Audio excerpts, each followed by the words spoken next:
Lieutenant colonel പദവി കൊടുത്തത്. Lieutenant colonel പദവി എന്ന് പറഞ്ഞാൽ അത് ഞാനിവിടെ ഒന്ന് ക്ലാരിഫൈ ചെയ്യാൻ ആഗ്രഹിക്കുന്നു. പല സ്ഥലത്തും പലരും പറഞ്ഞു കേൾക്കുന്നുണ്ട് മേജർ രവി കാരണമാണ് ലഫ്റ്റനന്റ് കേണൽ പദവി മോഹൻലാലിന് കിട്ടിയിരിക്കുന്നത് എന്നുള്ളത്.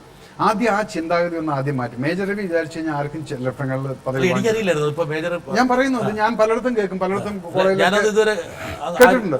എൻ്റെ അടുത്ത് പലരും ചോദിക്കുക. ഞാൻ പറയും ഒന്നാമത്തെ കാര്യം ലാൽ സാറിൻ്റെ കീർത്തി ചക്രയും കുരുക്ഷേത്രയും ഇത് ആർമി പ്രിവ്യൂ ചെയ്യും. ഇവിടെ നമ്മൾ സെൻസറിന് വരുന്നതിന് മുന്നേ ഞാൻ അവിടെ ക്ലിയറൻസ് എടുത്തിട്ടാണ് ഇങ്ങോട്ട് വരാറുള്ളൂ. ഈ പ്രിവ്യൂ ചെയ്യുന്ന സമയത്താണ് അവിടുത്തെ ചില ജനറൽസ് ഇത് കണ്ടിട്ട് ഒരു മേജറായിട്ട് he has acted so well lived up to the character, ഒരു കേണലായിട്ട് he lived up to the character, എന്തുകൊണ്ട് ഇദ്ദേഹത്തിനെ നമുക്ക് ഓണറി കേണലായിട്ട് നമുക്ക് TA ബറ്റാലിയൻ എടുത്തുകൂടാന്ന് ചോദിച്ചു. അപ്പം ഞാൻ പറയുന്നത് sir you should ask him, he'll be happy to join എന്നത്. അങ്ങനെയാണ് അവർ ലാൽ സാറിന് ലെറ്റർ അയക്കുന്നത്, would you like to join the TA battalion. ഈ സമയത്താണ് ലാൽ പറഞ്ഞത് യെസ്.